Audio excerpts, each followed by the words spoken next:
Buonasera amici di Rugby House, gara 1 di semifinale andata, vittoria della Fenice Z Rugby Rovigo Delta 12-9, una partita tiratissima, sentitissima, bloccata nel risultato, insomma è stata decisa dalla piazzola. Parleremo di questo, parleremo anche di quello che sta succedendo a livello giovanile a Rovigo, per cui avremo molti contenuti da sviscerare nella puntata di stasera. Lo facciamo con il coach dell'Under 18, Piero Tellarini. Ciao Piero, bentornato. Ciao. Grazie, buonasera.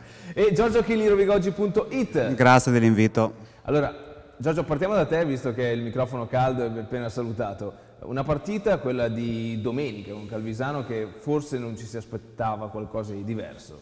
No, diciamo che le due squadre si conoscono molto bene, essendo poi la prima gara ed avendo un ritorno di altri 80 minuti, secondo me non hanno voluto rischiare e si sono anche difese molto bene e quindi insomma, diciamo che il gioco champagne è mancato, cosa invece diversa rispetto all'altra semifinale. Però quando ci sono due squadre che si equivalgono, in genere insomma, è difficile vedere molto di più rispetto a quello che insomma, ci si aspetta anche per la prossima.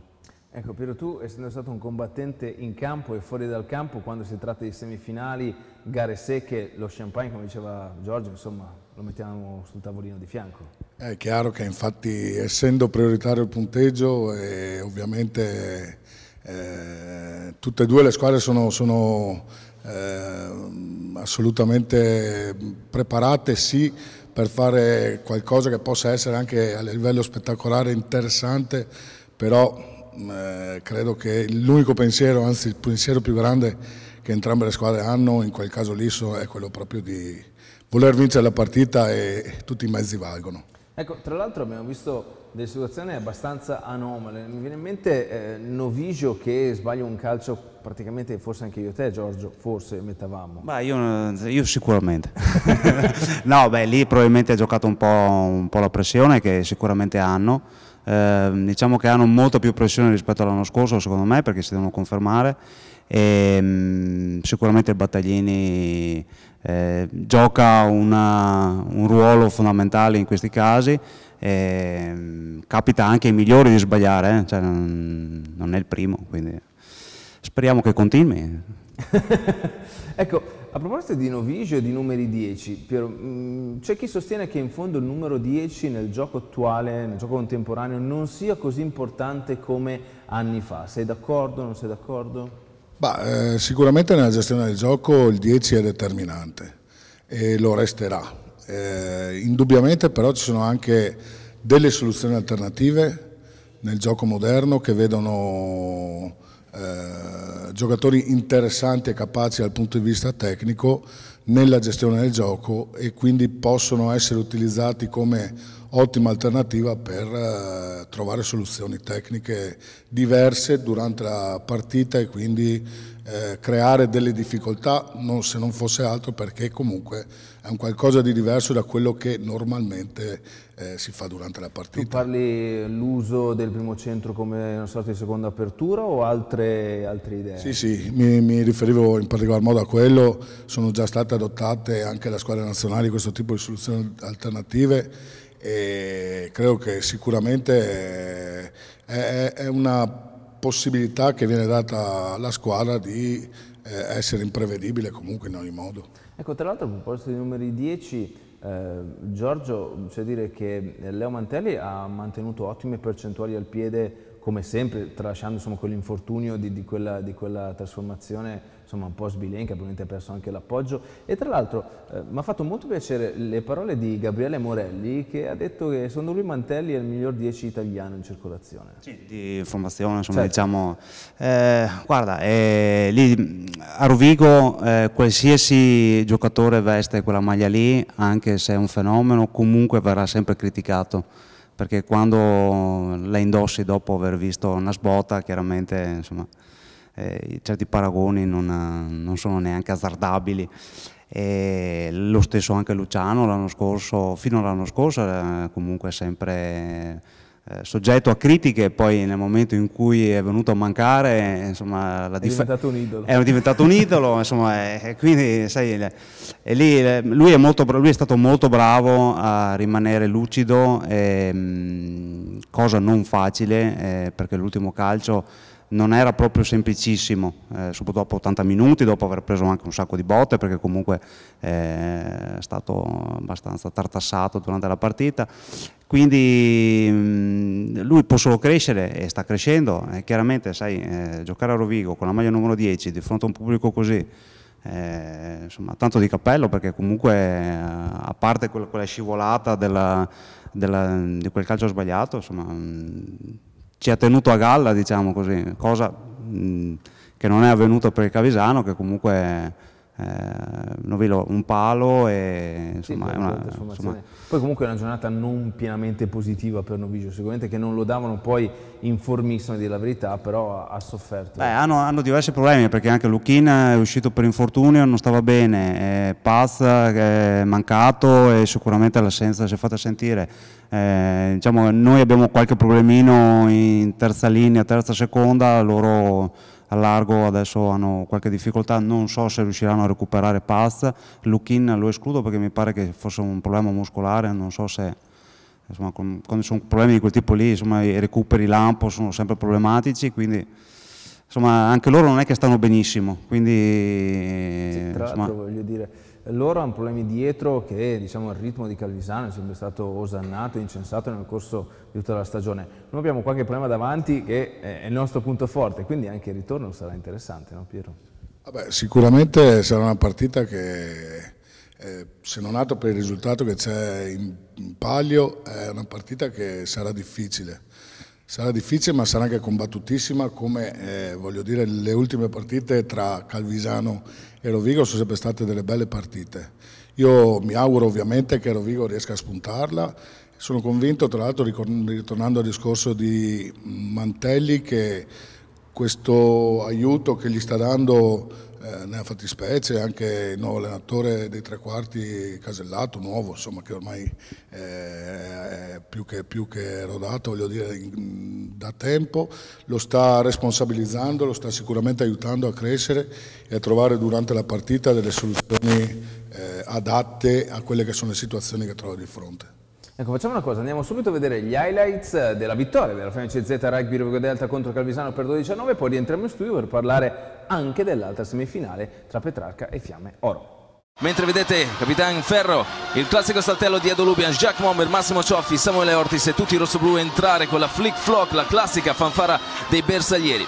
Avanza il pilone destro, cambio di senso per Chillona, riesce a trovare un varco Alberto Chillona, messo giù da Cuca Cavalieri. Palla lenta, Usala, dice Mitrea, per Giuseppe Boggiani, ancora Nico D'Amico a prendersi questa responsabilità di portare avanti l'ovale.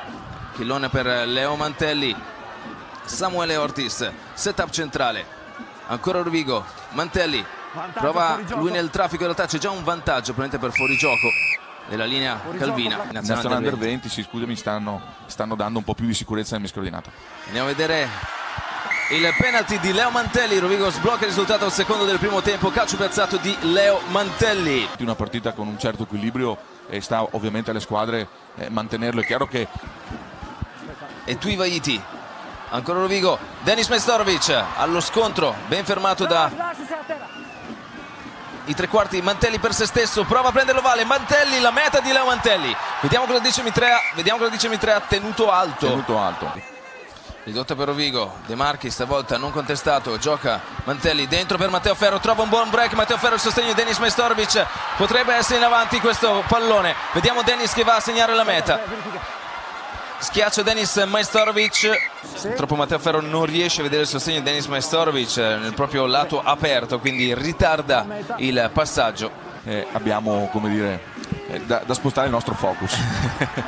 La spinta di Rovigo, la pressione e il calcio in punizione fuori della FMCZ Rugby Rovigo Delta. Con l'arrivo della pioggia è ovvio che l'attrito cambia. Mantelli al penalty, bandierine su, la Quaglio esulta, 6-3 Rovigo. L'inquadratura del tucumano, la propria rincorsa. Palo, attenzione, Denis Mestorovic, la riprende calcione per Mestorovic, Tutto buono, Matteo Ferro non riesce a utilizzare questo vale. Calcio. Sì. Ha un ulteriore compagno che era D'Amico, che non doveva approfittare di quel pallone, ma doveva lasciare andare, perché di fatto non ha dato la possibilità a Calvisano di giocare il vantaggio. Tucumano, classe 92, grande talento. Facile facile, semplice semplice, ma qui io non vorrei avergli la gufata, insomma era veramente semplice questa trasformazione. Ultimo blocco, Ruffolo senza competitors, dentro per Mantelli, Matteo Ferro al largo, prova a fare strada, muove le gambe, placato a Tuivaiti, ancora Rovigo, eccolo il ritmo che serve per la squadra rossoblu. Massimo Cioffi non riesce ad innescare la corsa di David Odiete. Matteo Ferro è rimasto a terra in mezzo al campo dopo il recupero da parte dei giocatori calvini sulla sua portata di palla. Mancano 15 minuti al termine del match. 6 pari al Battaglini, Mantelli all'esecuzione, bandierine su, Rovigo avanti, tiratissima, molto equilibrata, problemi a sinistra per Calvisano, visto che il Petrarca ha stravinto la semifinale di ieri con le Fiamme Oro. Nuovo di flanker, Novigio muove Pier Bruno, Tuimavave in avanti, il passaggio per Balocchi, tutto fermo. La comunicazione non è ancora arrivata all'arbitro, spero arrivi. Era in avanti. È in avanti di 1 metro. Vedo che Bottino prova a comunicare con Mitrea. Comunque gioco continua. Il placcaggio di Giovanni Kerk. Problema anche per Pier Bruno. Parte il Tucumano. Stavolta in fila l'H, 9 pari. Non è stato un passaggio che ha portato in meta, per cui bisogna andare a capire se effettivamente era stato fatto bene, però insomma era abbastanza evidente. In avanti Andreotti e calcio di punizione fuori di Rovigo perché è un giocatore oltre la linea. Eccolo qua il passaggio. Uno sta arrivando, questo qua è in avanti. Tra l'altro Tomò era lì davanti alla piazzola di Leo Mantelli. Calcio importantissimo. Parte l'apertura rossoblu. L'Acquaglio dice sì. Rovigo si riporta avanti 12-9. Partita finita. Chillon calcerà fuori probabilmente. Anzi, lo fa Leo Mantelli. Porta la palla fuori. Finisce gara 1 di semifinale fra FMCZ Rugby Rovigo Delta e Pattarò Calvisano con il risultato di 12-9. Praticamente nulla. Praticamente un brufolo sul naso. Vittoria tirata, sudata quella della squadra rossoblu, che domenica andrà al Patar Stadium a sfidare i campioni d'Italia per l'accesso alla finale. Una finale che verosimilmente troverà il Petrarca, no? Piero Petrarca, che ha battuto le Fiamme in maniera ampia, definitiva probabilmente. Petrarca credo che sia la bella sorpresa del campionato. Si diceva prima dal punto di vista del gioco che magari poco c'è stato offerto durante quest'ultima partita a Rovigo. Io ho visto qualcosa di Padova e credo che soprattutto nell'ultimo periodo si stia palesando proprio il lavoro che ha fatto, l'ottimo lavoro che ha fatto l'allenatore Marcato, che è un allenatore giovane che ha avuto la fortuna anche di lavorare con l'Accademia negli scorsi anni, con Mattia Dolcetto nella fattispecie. E la mia impressione è che stanno facendo un buon lavoro, stanno facendo un qualcosa anche per il futuro, per ritornare un pochettino alle loro tradizioni, quindi rivalutando dei giocatori che hanno in casa e cercando di metterli in un gioco che sia di movimento, che sia efficace.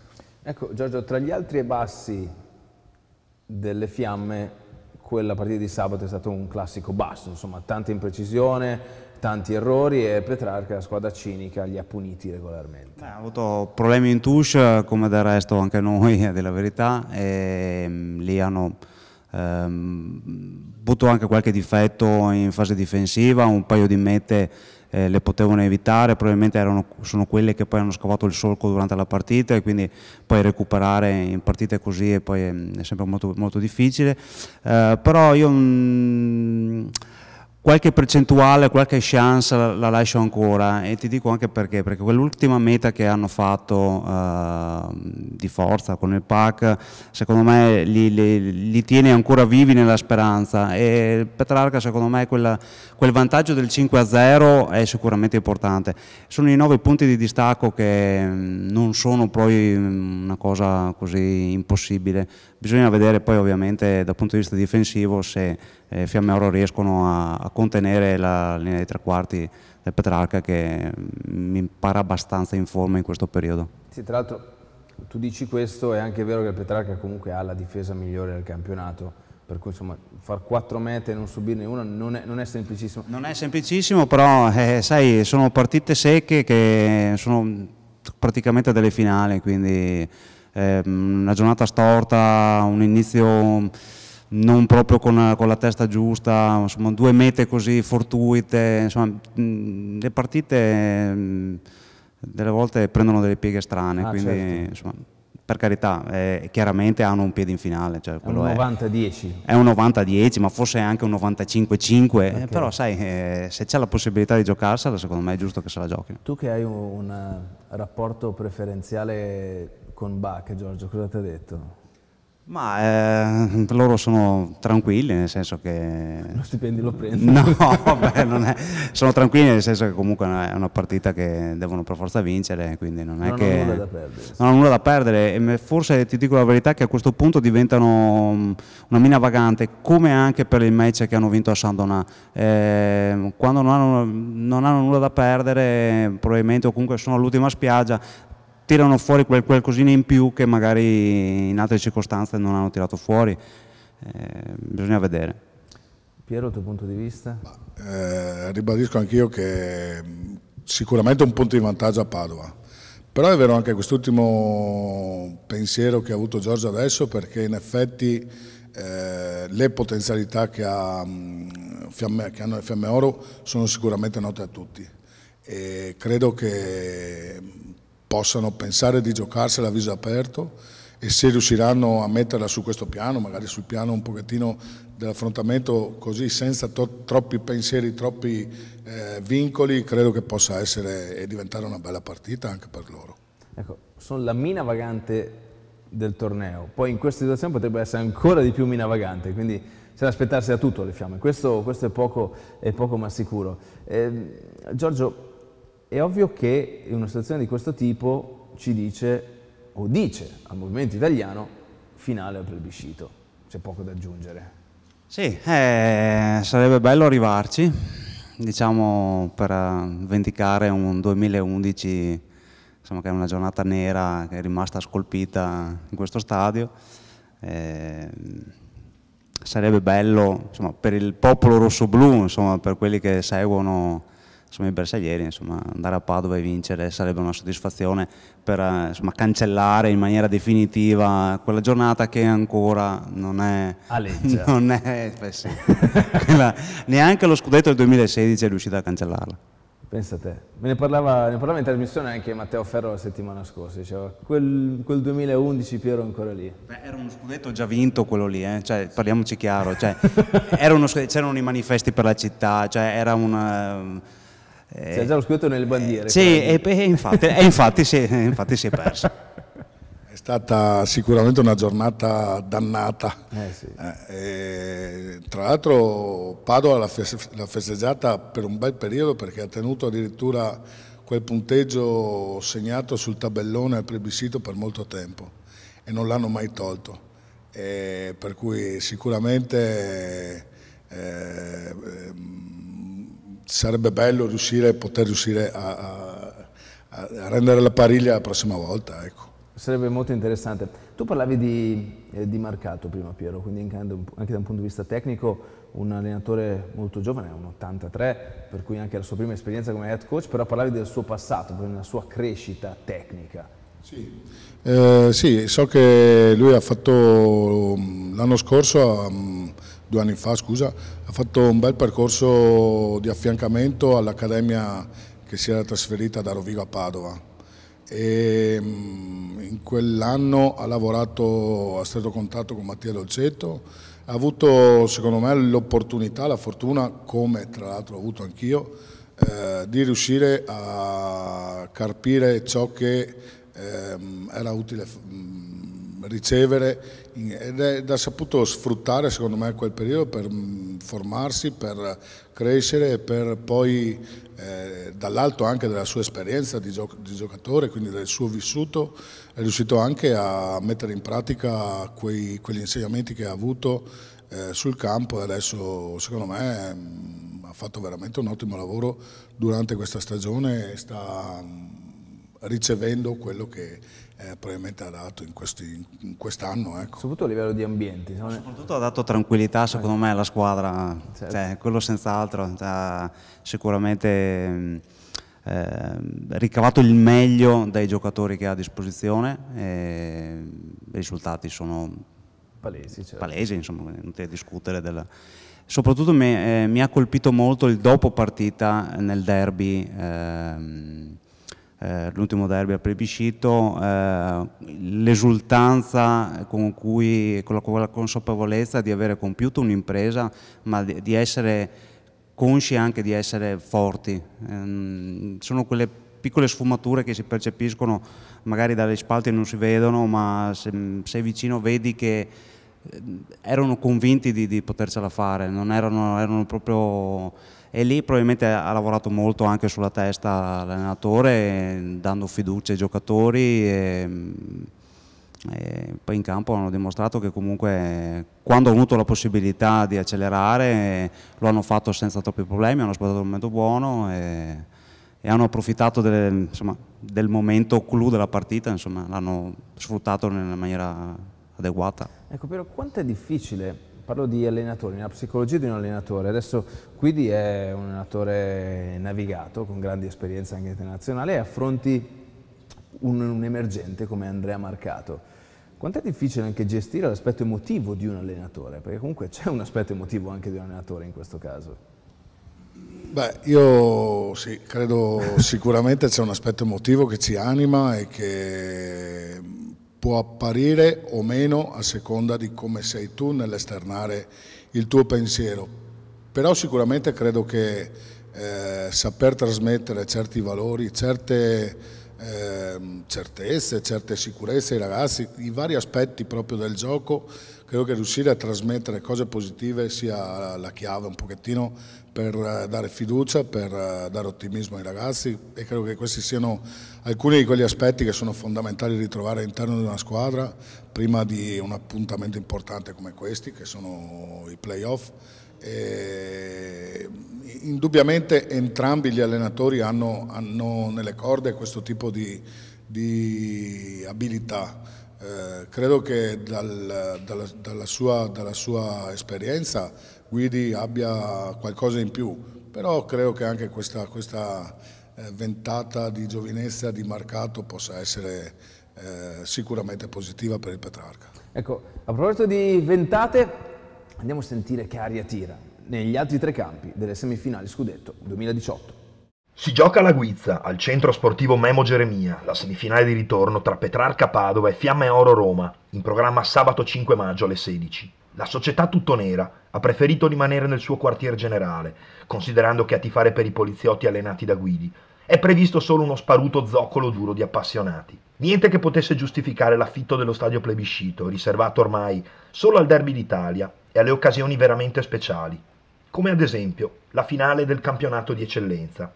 Il Petrarca è a un passo dal tornare a giocarsela, 7 anni dopo aver vinto a sorpresa quella pazzesca partita al Battaglini di Rovigo. E questa volta la storia potrebbe ribaltarsi, perché in caso di qualificazione il 15 di Padova la giocherà in casa, magari proprio contro i rossoblù, che per arrivarci dovranno espugnare Calvisano. Incroci di destini e occasioni da non perdere, come quella che si è guadagnata la squadra allenata da Marcato e Allori alla caserma Gelsomini di Roma una settimana fa. Il 36-27 esterno conquistato dal Petrarca vale un 5-0 pesantissimo in classifica, che permetterà a Saccardo e compagni di staccare il pass per la finale anche in caso di sconfitta con margine ridotto, oppure se le Fiamme Oro non riuscissero a fare il bonus, e perfino se dovessero riuscirci, ma i tuttoneri perdessero con meno di 9 punti di scarto o segnassero almeno 4 mete. Tralasciando i calcoli del salumiere, è chiaro che il Petrarca non potrà giocare al ribasso, pur avendo dimostrato di averne più della controparte. Le Fiamme Oro sono una signora squadra, ricca di elementi di qualità e con adeguati ricambi in rosa.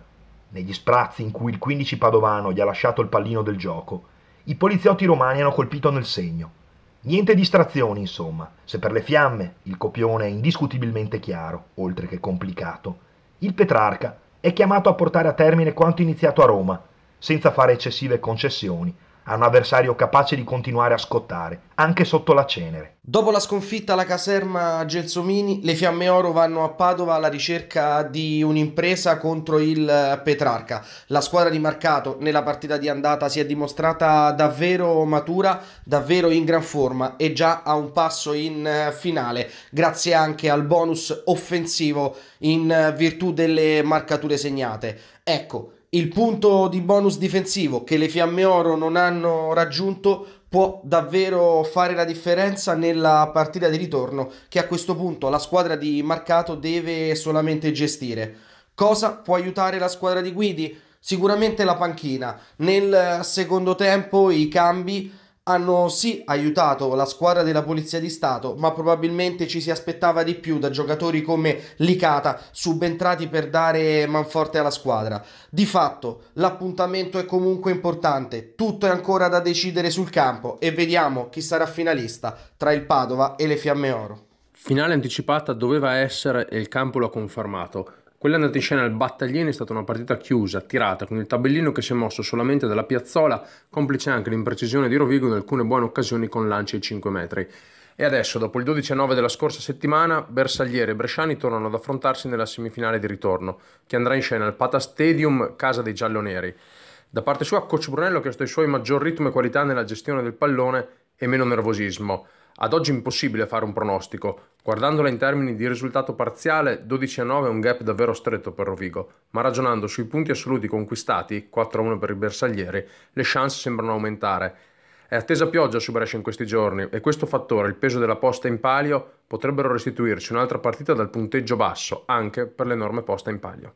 Ultima parte di Rugby House, allora chiudiamo il capitolo per quanto si possa chiudere, insomma tanto fino a domenica alle 19 non si chiude nulla, Calvisano-Rovigo. Si parlava di allenatori, Piero, brevemente secondo te quali saranno le chiavi o magari i cambiamenti tattici che si potrebbero fare per risolvere questa partita, visto che insomma Massimo lo conosce anche abbastanza bene, per cui...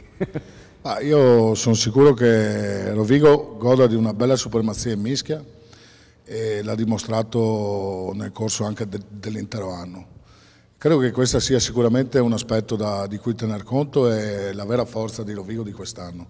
Il fatto anche di riuscire a mantenere e a palesare questa supremazia durante la partita potrà essere vincente se riuscirà a mettere in moto la linea di tre quarti e a farli giocare avanzanti. Per quanto riguarda Calvisano sicuramente studieranno nei dettagli, come è solito fare Massimo, la partita, cercherà di imbrigliare un pochettino il gioco del Rovigo, ma io sinceramente credo, e tocchiamo ferro per carità, non ma credo che possa, a mio avviso, ancora avere un punto di vantaggio Rovigo.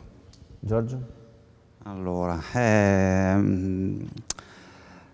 questa partita qua è come una finale, quindi è inutile star qui a discutere. Il nostro gioco ormai lo conosciamo, loro lo conosciamo, l'unica maniera per portarlo a casa è affrontare i primi 10 minuti con un certo piglio per mettere un po' d'ordine immediatamente alla partita, perché se gli concedi spazio hanno la possibilità e hanno le qualità per far male. Sicuramente dovremmo giocare molto chiusi, cercando di evitare, secondo me, avventure strane o cose che non ci competono, insomma, che durante il campionato non abbiamo espresso, quindi è inutile tentare cose improponibili e cercare di rimanere attaccati al match il più lungo possibile e poi giocarsela punto a punto, come poi è avvenuto qui. L'unica maniera, diciamo, per vincere quella partita lì a Calvisano, un campo dove solitamente non ci dice molto bene rimanere attaccati al match il più possibile. Ecco, tra l'altro, diciamo, gli errori di Calvisano visti domenica, o comunque la performance non ottimale della squadra di Massimo Brunello, sono probabilmente meno risolvibili rispetto agli errori di Rovigo. Noi abbiamo avuto degli errori intuci, evidenti, nel senso che è stato quello che ha fatto poi pendere l'ago della bilancia per questo tipo di risultato così chiuso. Brunello lamentava il fatto di non aver espresso il gioco classico, l'avanzamento, non sono riusciti a dare ritmo. Probabilmente siamo più vicini noi alla soluzione rispetto a loro. Allora, noi abbiamo difeso molto bene, questo è indubbio, cioè, loro solitamente sono una macchina da guerra e sono molto propensi alle marcature pesanti e abbiamo fatto un paio di salvataggi, mi ricordo uno di Odiete sulla bandierina, ma anche altri interventi decisivi che potevano costare caro a Rovigo, quindi in difesa si gioca tutta la partita, quella secondo me è la chiave. Nel momento in cui cedi 2 minuti, abbiamo visto anche a Padova, nel momento in cui cedi, se hai degli avversari che hanno gamba ti fanno male. Ecco, allora chiudiamo l'aspetto della prima squadra delle semifinali di scudetto, perché c'è un'altra squadra impegnata nei playoff a scudetto che è l'Under 18, quindi Pool insieme a Valsugana, SR Milano, Viadana, Mogliano, li vedete tutte, Piero? No, Viadana, scusami, Milano e Valsugana. E Valsugana, ecco, vedi che mi sono perso. Allora, Valsugana è la favorita per il titolo, quello è abbastanza chiaro, prima uscita domenica scorsa, sconfitta a Valsugana, poi insomma i giochi sono ancora aperti, soprattutto un gruppo che è cresciuto nel corso di questo anno e degli ultimi anni ovviamente. Sì, in effetti diciamo che noi come staff siamo molto contenti per aver ottenuto e raggiunto l'obiettivo minimo, che era quello di accedere a questa fase finale a 4 squadre. Abbiamo fatto tra le altre cose 2 partite a mio avviso anche spettacolari dal punto di vista proprio visivamente, giocate sul campo 1 qui a Rovigo, e questo è stato sicuramente un vantaggio per noi. Sì, è vero, domenica abbiamo perso, però c'è da sottolineare che siamo stati in partita fino alla fine del primo tempo, eravamo 10 pari. Sono strasicuro che avessimo avuto qualche opportunità in più nella gestione dei giocatori, nella gestione dei cambi, avremmo anche meritato di stare in partita fino all'ultimo, ed era l'obiettivo che ci eravamo prefissati. Però tante assenze proprio in prima sì, linea. purtroppo quest'anno siamo stati un po' falcidiati da assenze, da infortuni addirittura pesanti, perché fratture e quant'altro sono infortuni che ci hanno danneggiato per lunghi periodi e ancora adesso ci stanno, ci hanno resi una squadra rimaneggiata. Però io comunque resto fiducioso perché vedo i ragazzi che stanno lavorando con passione, stanno lavorando con un bel trasporto, con dedizione, e a mio avviso ce la giocheremo fino all'ultimo. Questo è sicuramente il messaggio che passerà ai ragazzi in questi giorni, che non dobbiamo mollare, che dobbiamo assolutamente arrivare alla fine giocandoci tutte le chance e le carte che abbiamo a disposizione. Abbiamo a disposizione un bel gruppo di bei ragazzi, credo che dobbiamo assolutamente lottare fino alla fine per tentare il tutto per tutto. Ecco, c'è stato un passaggio importante, è stato praticamente l'ultima partita di regular season in casa con la Benetton, in cui bisognava vincere bene per potersi qualificare per la Pool Scudetto, ma dove i ragazzi hanno reagito pienamente. Il vostro lavoro nel corso dell'anno è stato un lavoro molto legato a un concetto di identità, alla consegna della maglia, per cui avete lavorato tanto a questo aspetto. Sì, c'è da dire che io sono tornato a Rovigo dopo tanti anni di assenza pratica proprio da questo campo, e probabilmente questo aspetto mi ha anche motivato interiormente per trasmettere quei valori che ho imparato a suo tempo, quei valori che mi sono stati consegnati dai più vecchi di me, con i quali ho avuto la fortuna di giocare, e credo che questo sia uno di quegli aspetti che dobbiamo coltivare maggiormente, proprio dar loro, ai ragazzi intendo, la possibilità di vivere appieno questo campo, questo stadio, e di uscire da qui. Vengono dentro dei ragazzi, devono uscire veramente degli uomini con dei valori importanti, sia per il rugby sia per la loro vita futura. Ecco, prossimo appuntamento? Il prossimo appuntamento è con Milano domenica prossima. È un'altra bella partita. Giocheremo qui in casa al Battaglini, giocheremo domenica alle 14:30. Sul campo 1 credo che anche questa sia una bella partita e invito se posso i nostri tifosi a sostenerci, perché per noi comunque sarà un aiuto in più. È una partita dura perché Milano è una squadra completa, diciamo, sotto tanti aspetti, sia dal punto di vista dei tre quarti sia dal punto di vista di avanti, è una squadra forte. Però io credo che qui nel nostro campo, insomma, ce la giochiamo a viso aperto come siamo abituati a fare, cercheremo di dare quelle motivazioni ai nostri giovanotti affinché si possa pensare di portarla a casa anche questa volta. Sì, insomma, tu parlavi di campo bello, il sintetico, l'idroscalo, ma come Battaglini non ce n'è, insomma. Non esiste. Non esiste. Giorgio, a livello mediatico, quanto importante è avere una 18 che lotta per lo scudetto, insomma? Assolutamente molto importante, anche perché comunque hanno un seguito non da poco a livello anche mediatico, cioè hanno un riscontro importante e tra l'altro mi permetto anche di dire che ci sono anche proprio dei bei giocatori, gente che nel prossimo futuro indosserà la maglia con competenza. Adesso non facciamo nomi perché so che Piero non gradisce, però comunque sicuramente ci sono tanti bei giocatori che sono venuti su negli anni e anche se magari non arriveranno alla finale, è un bel lavoro che darà i suoi frutti per la prima squadra, per il futuro. Confermi, Piero? In effetti io credo che l'obiettivo che ci siamo dati anche con la società quando abbiamo fatto un accordo per questo tipo di percorso è stato proprio quello di creare dei giocatori per la prima squadra. Poi è chiaro che i risultati sono frutto del lavoro e quindi se ci saranno dei risultati verranno perché i ragazzi hanno lavorato bene e perché sono cresciuti nel corso dell'anno.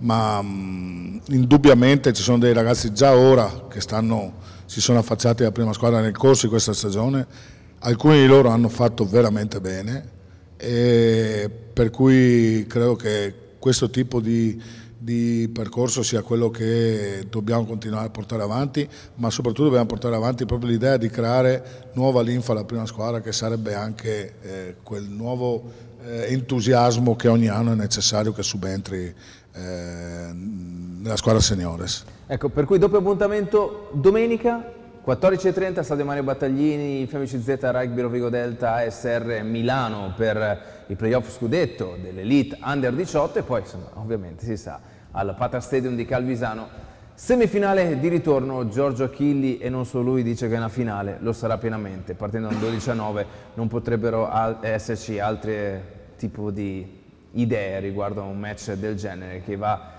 a rinnovare una sfida, la sfida degli ultimi 4 anni. Grazie Piero per essere stato con noi. Grazie a voi dell'invito. Giorgio, come grazie, sempre un piacere, grazie. Ecco. Noi ci vediamo al Battaglini e al Pata Stadium domenica. Buonanotte.